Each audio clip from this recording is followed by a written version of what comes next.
Good morning, student. I'm Mr. Mohammed Saqib, your biology teacher, and I welcome you all on my YouTube channel, The Bios Planet. तो कल हमने जो बात की थी वो क्या था? हाउ डू ऑर्गेनिज्म रिप्रोड्यूस, और हमने इसके डिफिनेशन, व्हाट इज रिप्रोडक्शन, क्योंकि रिप्रोडक्शन बड़ा ही इंपॉर्टेंट प्रोसेस है। तो हमने बताया था कि रिप्रोडक्शन क्या होता है और रिप्रोडक्शन की डिफिनेशन, रिप्रोडक्शन क्यों इम्पोर्टेंट है, और रिप्रोडक्शन लाइफ के लिए या एक लिविंग ऑर्गेनिज्म को लिविंग फॉर्म में मेंटेन रखने के लिए उतना नेसेसरी नहीं होता जितना न्यूट्रिशन, रेस्पिरेशन, ट्रांसपोर्टेशन और एक्सक्रीशन होता है। अब यहाँ पे हम कुछ चीज़ें देख लेते हैं, फिर उसके बाद एक चीज़ और मैंने बताई थी उसमें, एक जैसे नेक्स्ट आपका टॉपिक जो था उसमें मैंने क्या बताया था कि जो ऑर्गेनिज्म होते हैं क्या वो एकदम एग्जैक्ट कॉपी अपनी क्रिएट करते हैं इन द फ्यूचर, मीन्स वो जब उनकी ऑफ स्प्रिंग होती है रिप्रोडक्शन के बाद, क्या एकदम एग्जैक्ट कॉपी होती है, और अगर एग्जैक्ट कॉपी होती है तो उसमें वेरिएशन कैसे आता है, इन सारी चीज़ों के बारे में हमने बात की। तो मैंने बताया कि जो सेक्सुअल रिप्रोडक्शन होता है उसमें तो एग्जैक्ट कॉपी बन जाती है, क्योंकि there is only single parents involve in that kind of reproduction, and only exact copy can be formed. Means जो डीएनए होता है वो कॉपी प्रोड्यूस करने में या ऑफ स्प्रिंग को सिमिलरिटी प्रोड्यूस करने में या डिसिमिलरिटी के लिए रिस्पॉन्सिबल होता है। अब उसके बाद उसमें मैंने डिटेल बताई थोड़ा बहुत, अगर उसमें से कहीं से भी क्वेश्चन होगा कहीं, क्योंकि कुछ चीज़ें उसमें बड़ी कॉम्प्लिकेटेड होती है, समझ में नहीं आती। May be in further classes when you will be in class 11 and 12 then you will understand what I have learned in previous year, means in when I was in class 10, how that was important, कितनी important चीज़ें थी और वो हमें पहले ही पढ़ लेना चाहिए था। तो एकदम अपनी तरफ से कोई भी गलती नहीं करना है, एक छोटी सी भी गलती नहीं करना है। पर डे मेरे साथ आप लोग इसकी स्टडी करें, नहीं समझ में आ रहा है आप मुझसे कांटेक्ट कर लें, या फिर आप मुझे इसमें मैसेज करके भेज दें, फिर मैं उनको आंसर दे दूंगा अपने नेक्स्ट वीडियो में। कुछ ना कुछ उसको एक्सप्लेन करने की कोशिश करूँगा, जो डाउट्स होंगे ज़रूर उनको क्लियर करने की कोशिश करूँगा, क्योंकि हमें बिना थके हारे आगे बढ़ना है, हमें ज़्यादा से ज़्यादा मार्क्स लेकर आने हैं, हमें कहीं से भी रुकना नहीं है, हमें बेस्ट करके देना है और हम बेस्ट करेंगे। ओके, चलो अब हमने क्या पढ़ा था? Reproduction, what is reproduction, definition of reproduction, and do organism create exact copy of themselves. तो यहाँ तक तो हमने देख लिया था। अब जो हम इसके नेक्स्ट जो पॉइंट हम देखने वाले हैं वो ये है कि जो variation, why variation is very important. मैंने बताया था कि जो सेक्सुअल रिप्रोडक्शन होता है उसमें वेरिएशन भी आता है, उसमें वेरिएशन आता है, और ये वेरिएशन कितना इंपॉर्टेंट है, क्योंकि देखो सेक्सुअल रिप्रोडक्शन ज़्यादा डोमिनेट करता है as compare to the asexual reproduction. तो ये क्यों इम्पोर्टेंट होता है और वेरिएशन क्यों इम्पोर्टेंट होता है ये हमें समझना है। देखो अब जैसे कि हम अर्थ पे लाइफ को देख रहे हैं, there is not only single type of animal what we can see around us, there are many different types of species, different types of individuals present around us, like we are human, there is dog, cat, elephant, camel, more than 1.5 to 1.8 billion species on the earth। सारे living organism हैं, उनके अंदर variation देखा जाता है, और ये variation किसकी वजह से है? डीएनए की वजह से है। तो इस वेरिएशन का इम्पोर्टेंट क्या है? तो देखो इकोसिस्टम में हर किसी को क्या नाम है, एक प्लेस दिया गया है। अगर हम ये सोचें सिर्फ यहाँ पे हर्बीवोर एनिमल रहेंगे तो भी प्रॉब्लम क्रिएट होगी, सिर्फ कार्निवोर रहेंगे तो भी प्रॉब्लम क्रिएट होगी, अगर सिर्फ प्लांट्स होंगे तो भी कोई मतलब नहीं निकलेगा, सिर्फ एनिमल होंगे तो भी कोई मतलब। तो हमें डाइवर्सिटी चाहिए, ढेर सारी डाइवर्सिटी चाहिए, ताकि हम चीज़ों को एक इकोसिस्टम बना रहे और वो मेंटेन रहे। फॉर एग्जांपल जैसे अगर हम अर्थ पे देखें, कभी कभी होता क्या है ना कि अचानक से कोई डिजीज आ गई और उसकी वजह से एक स्पीसीज खत्म हो गई। अगर मान लेते हैं कि अगर वेरिएशन नहीं होता तो सारे के सारे ऑर्गेनिज्म खत्म हो जाते हैं, एक पार्टिकुलर स्पीसीज खत्म नहीं होती, सारे के सारे क्या होते हैं? ऑर्गेनिज्म ही खत्म हो जाते हैं। अगर मान लेते हैं कि कोई ड्रेस्टिक चेंज हो गया इन्वायरमेंट में, सारे के सारे एनिमल, हम कह दें कि कोई स्पीसीज है, स्पीसीज एक स्पीसीज है अर्थ पे, एक ही स्पीसीज पाई जा रही है, सिंगल स्पीसीज पाई जा रही है, and this species is very favourable to live in hot temperature. तो ये हॉट टेम्परेचर की या वार्म टेम्परेचर में इन्वायरमेंट में रहने के लिए फेवरेबल है। तो ये वार्म जो टेम्परेचर होता है उसके लिए ये फेवरेबल है, ओके, वार्म टेम्परेचर के लिए ये फेवरेबल है। अब इस स्पीसीज के साथ क्या हुआ, एक ही स्पीसीज है अर्थ पे, बस suppose there is only one species. अब अचानक क्या हुआ कि टेम्परेचर क्या हो गया, there is drastic change can be seen in temperature and this warm temperature has been change into cold. बहुत ज्यादा ठंडी पड़ने लगी, विंटर आ गई और बर्फ पड़ने लगी, बर्फ खत्म ही नहीं हो रही है। तो क्या ये सारी स्पीसीज सर्वाइव करेंगी? नहीं, सारी की सारी खत्म हो जाएंगी। लेकिन उसमें वेरिएशन होता है, but in real there is a huge variation. अब कुछ उसी स्पीसीज में से कुछ ऐसे एनिमल होंगे जो क्या होंगे, कोल्ड रेजिस्टेंट होंगे, कोल्ड रेजिस्टेंट होंगे। तो जो कोल्ड रेजिस्टेंट होंगे वो इजीली सरवाइव करेंगे, ओके। ये क्या करेंगे, ये सरवाइव करेंगे और अब उनकी स्पीसीज मेंटेन रहेगी। पूरी की पूरी स्पीसीज नहीं खत्म होगी, जो अपने आप को इसके अकॉर्डिंग चेंज नहीं कर पाए वो खत्म हो जाएंगे, जिन्होंने अपने आप को चेंज कर लिया वो क्या करेंगे, सरवाइव करेंगे। तो ये वेरिएशन का यही फायदा है कि सारे के सारे एनिमल एलिमिनेट नहीं होते, सारे के सारे एनिमल पूरी तरह से डिस्ट्रॉय नहीं होते, उनकी खत्म नहीं होते। तो ये एक इम्पोर्टेंट प्रोसेस है। तो ये होता है, ये इम्पोर्टेंस है, this is the importance of variation. ये वेरिएशन का इम्पोर्टेंस है, ये वेरिएशन का क्या है, इम्पोर्टेंस है, ओके। अब हम इसके आगे बात करते हैं कि रिप्रोडक्शन के बारे में और मोड ऑफ रिप्रोडक्शन के बारे में। क्या सारे ऑर्गेनिज्म के का जो रिप्रोडक्शन होता है, क्या वो एक ही टाइप का रिप्रोडक्शन होता है या उनके अंदर भी वेरिएशन, अलग अलग डिफरेंट मोड्स ऑफ रिप्रोडक्शन होते हैं? क्योंकि हमें मालूम है ऑर्गेनिज्म का जो बॉडी ऑर्गेनाइजेशन होता है, उनका जो बॉडी डिज़ाइन होती है वो डिफरेंट होती है, वो वेरी करती है। सारे ऑर्गेनिज्म की बॉडी डिज़ाइन सेम नहीं होती। आज हम इसको समझ लेते हैं कि कितने टाइप का रिप्रोडक्शन होता है और उनके बारे में थोड़ा बहुत डिफरेंसेस जो होंगे आपस में, उनके हम उनको डिफ्रेंशिएट कर लेते हैं, अलग अलग करके उनको पढ़ लेते हैं। फिर उसके बाद हम उनके डिटेल में नेक्स्ट लेक्चर में स्टडी करते हैं। तो इसमें क्या है कि मैंने क्या बताया कि जो ऑर्गेनिज्म होते हैं उनका बॉडी ऑर्गेनाइजेशन डिफरेंट लेवल का होता है। बॉडी ऑर्गेनाइजेशन, चाहे वो एनिमल हो चाहे प्लांट हो, क्योंकि हम दोनों का पढ़ने वाले हैं। एनिमल रिप्रोडक्शन भी पढ़ेंगे, प्लांट भी पढ़ेंगे। तो हमें यह समझना होगा एनिमल में जो रिप्रोडक्शन होता है उनका जो बॉडी ऑर्गेनाइजेशन होता है वो भी बहुत वेरी करता है। प्लांट बॉडी ऑर्गेनाइजेशन भी काफी वेरी करता है। Even we can see them, there are many animals which are made up of which are made up of a single cell, and there are many animals which are very complex, made up of more than 10 to the power 12 or 10 to the power 13 number of cells। तो इतने ज़्यादा cell से बने होते हैं। अब एक body है जो सिर्फ एक सेल से बनी हुई है और एक बॉडी है बहुत ज़्यादा सेल से बनी हुई है। तो यहाँ पे हमें क्या करना है कि अब हमें समझना पड़ेगा क्या जो सिंगल सेल से बने उनके अंदर और जो सबसे कॉम्प्लेक्स है उनके अंदर रिप्रोडक्शन का मोड जो होता है सेम होता है या वो वेरी करता है। तो हम यहाँ पे ये देख रहे हैं कि वो वेरी करता है। जैसे कि एक प्लांट है, एक एनिमल के बारे में बात करें तो एनिमल में जो बॉडी ऑर्गेनाइजेशन होता है या बॉडी उनकी डिजाइन होती है वो कौन सी होती है? आपने पढ़ा होगा क्लास 9th में। क्लास 9th में अगर आपने पढ़ा होगा बायोडाइवर्सिटी वाला चैप्टर, तो उसमें आपने कई कई जगह पे पढ़ा होगा बॉडी डिजाइन कैसे होती है, या फिर आपने उससे पहले पढ़ा होगा टिश्यू वाले चैप्टर में कि बॉडी ऑर्गेनाइजेशन क्या होता है। तो बॉडी ऑर्गेनाइजेशन जो होता है वो होता है cellular level of body organisation, tissue level of body organisation,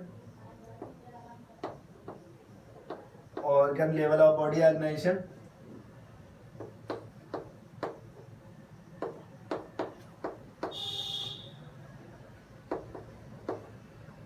organ level of body organization and organ system level of body organization। तो जितने यहाँ पे हमने बॉडी ऑर्गेनाइजेशन लिख दिए, जितने हमने बॉडी ऑर्गेनाइजेशन यहाँ पे लिखे हैं वो सारे बॉडी ऑर्गेनाइजेशन डिफरेंट होते हैं। अब सबके अंदर तो मोड ऑफ रिप्रोडक्शन सेम नहीं हो सकता। खैर इतना इतना जब वेरिएशन है तो रिप्रोडक्शन सेम नहीं होगा। और उसके बाद हम क्या करते हैं, इसी तरह से प्लांट्स में भी वेरिएशन होता है। ओके, ऐसा नहीं है कि सिर्फ हम मैं एनिमल के बारे में बता रहा हूँ, प्लांट्स में भी वेरिएशन देखने को मिलता है। There are some plants are made up of single cell, some plants are made up of multi cell, and उसमें भी वेरिएशन होता है। कुछ cellular level of body organisation, tissue level of body organisation, और कुछ की बॉडी तो काफ़ी लंबी लंबी होती है। बहुत बड़े बड़े अमेजोन के जो फॉरेस्ट होते हैं उसमें कितने बड़े बड़े वो क्या नाम है देखने को मिलते हैं, प्लांट्स देखने को मिलते हैं। तो वेरिएशन होता है। अब उसी तरह से इनका मोड ऑफ रिप्रोडक्शन भी वेरी करता है। फॉर एग्जांपल अगर हम बात कर ले एनिमल का मैं एग्जांपल ले रहा हूँ। अगर हम देख ले ऑर्गन किसके पास होगा, जिनकी बॉडी ऑर्गेनाइजेशन कम से कम ऑर्गन लेवल की होगी उनके पास ऑर्गन होगा। और जिनकी बॉडी ऑर्गेनाइजेशन अगर सेलुलर लेवल की होगी या टिश्यू लेवल की होगी उनके पास बॉडी ऑर्गेनाइजेशन देखने को उनके पास ऑर्गन देखने को मिलेगा नहीं। अगर हम बात करें ऑर्गेनिज्म के टाइप्स ऑफ ऑर्गेनिज्म, उनके रिप्रोडक्टिव ऑर्गन के बेस पे, क्योंकि रिप्रोडक्टिव ऑर्गन किसके पास होगा, जिनका बॉडी ऑर्गेनाइजेशन ऑर्गन लेवल का होगा उनके पास रिप्रोडक्टिव ऑर्गन होगा। तो अगर हम बात करें रिप्रोडक्टिव ऑर्गन के बेस पे हम बात करें तो ऑर्गेनिज्म जो होते हैं वो दो टाइप के हो जाएंगे। नंबर 1, एक ऑर्गेनिज्म होंगे, यहां पे मैं लिख दे रहा हूं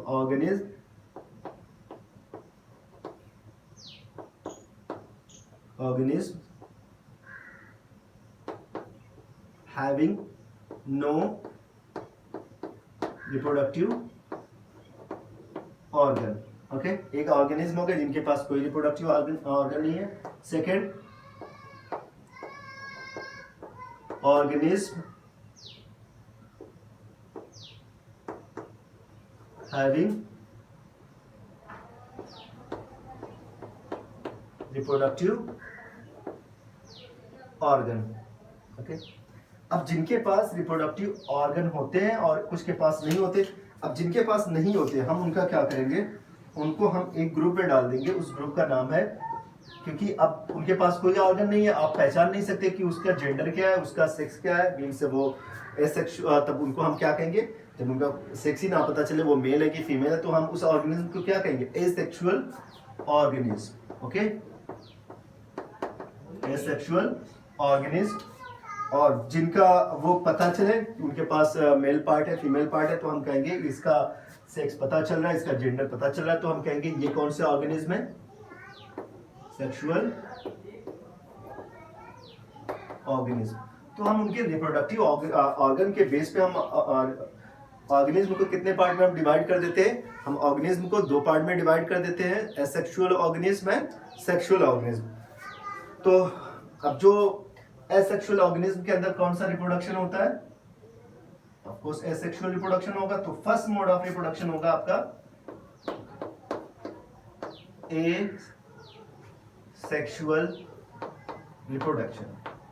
और सेकंड, जिनके पास ऑर्गन पाए जाएंगे उनको हम वो कौन से होंगे, सेक्सुअल रिप्रोडक्शन। तो हमारे पास 2 रिप्रोडक्शन हो गए, एक सेक्सुअल रिप्रोडक्शन और एक एसेक्सुअल रिप्रोडक्शन। तो हम इन दोनों रिप्रोडक्शन की स्टडी करने वाले हैं और डिटेल में। हाँ, एक चीज और, जो ऑर्गेनिज्म, ऐसे ऑर्गेनिज्म जिनके पास रिप्रोडक्टिव ऑर्गन होते हैं उनको हम 2 पार्ट में डिवाइड कर सकते हैं। ओके, कुछ ऐसे ऑर्गेनिज्म होते हैं, जैसे मैं इन्हीं के बारे में बात करूं, सेक्सुअल ऑर्गेनिज्म के बारे में ही बात करूं, तो कुछ होते हैं उनके पास बोथ मेल एंड फीमेल दोनों पार्ट होते हैं, both male and female organ. और कुछ होते हैं उनके पास ईदर मेल और फीमेल ऑर्गन, या तो उनके पास मेल ऑर्गन होता है या फिर फीमेल ऑर्गन होता है। तो जब मेल सिर्फ उनके पास दोनों मेल और फीमेल दोनों ऑर्गन होंगे तो हम उनको क्या कहते हैं, क्या कह सकते हैं, उनको हम कहेंगे बाइसेक्सुअल ऑर्गेनिज्म। Bisexual organism. और जिनके पास सिर्फ एक होंगे तो हम उनको क्या कहेंगे, यूनिसेक्सुअल ऑर्गेनिज्म। तो बाइसेक्सुअल क्या होते हैं? जिनके पास male and female both part होते हैं, और जिनके पास सिर्फ या तो मेल पार्ट हो या तो फीमेल पार्ट हो, उनको हम क्या कहेंगे? यूनिसेक्सुअल। जैसे ह्यूमन बॉडी में मेल के अंदर मेल पार्ट पाए जाते हैं, फीमेल के अंदर फीमेल पार्ट पाए जाते हैं। एंड अगर हम दूसरे प्लांट के बारे में बात करें तो ज़्यादातर प्लांट जो होते हैं वो बाइसेक्सुअल होते हैं, बिकॉज उनके जो फ्लावर जो that is male reproductive, that is actually reproductive part of the plant. तो उसमें आप देखेंगे they have both male and female reproductive part. एक ही प्लांट के अंदर मेल पार्ट भी होता है, एक ही प्लांट के अंदर female part. So in the case of having both male and female reproductive part, we can say this is the bisexual organism.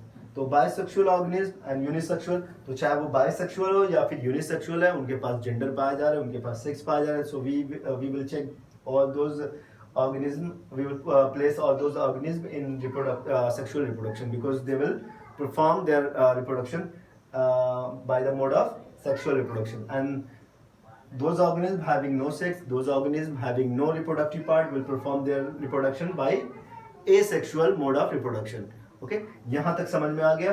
अब देखो, एक हो गया आपका एसेक्सुअल मोड ऑफ रिप्रोडक्शन। थोड़ा सा मैं इसे और बता दे रहा हूँ, उसके बाद हम नेक्स्ट वाले टॉपिक में, नेक्स्ट वाले लेक्चर में इसके बारे में बात करेंगे। अब जो आपका है एसेक्सुअल रिप्रोडक्शन, अब इसमें हम क्या क्या पढ़ेंगे? Number 1,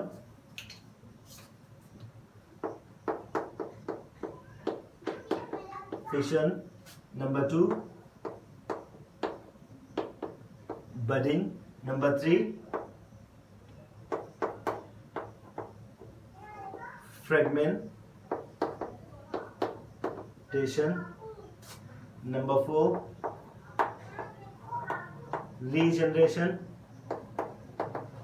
Number 5, spore formation, and last one is vegetative propagation. Vegetative propagation. तो हम एसेक्सुअल मोड ऑफ रिप्रोडक्शन में इनके बारे में पढ़ेंगे। Number 1 fission, number 2 fragmentation, number 3 regeneration, number 4 first fission, second budding, third fragmentation, number 4 regeneration, number 5 spore formation, and number 6 vegetative propagation. तो हम इनके बारे में आप डिटेल में बात करेंगे, कौन कौन सा है, फिशन किस में होता है, बडिंग किस में होता है, फ्रेगमेंटेशन किस में होता है, regeneration and spore formation, vegetative propagation कैसे कैसे होता है, इनके एग्जाम्पल क्या है, इसके बारे में हम बात करेंगे। तो क्योंकि मैंने अभी तक ये जो लेक्चर स्टार्ट कर दिया है आपका क्लास 10th के बायोलॉजी वाला, तो जो बड़ा इंपॉर्टेंट है, आप आराम से इस वीडियो को देखें बिना कहीं पे अगर कहीं पे डाउट हो ज़रूर आप मुझे बताएं, उसको क्लियर करेंगे। मैं भी आप गलत हो सकते हैं या फिर मैं गलत हो सकता हूँ, दोनों में से गलती सबसे होती है। मैं आई विल ट्राई टू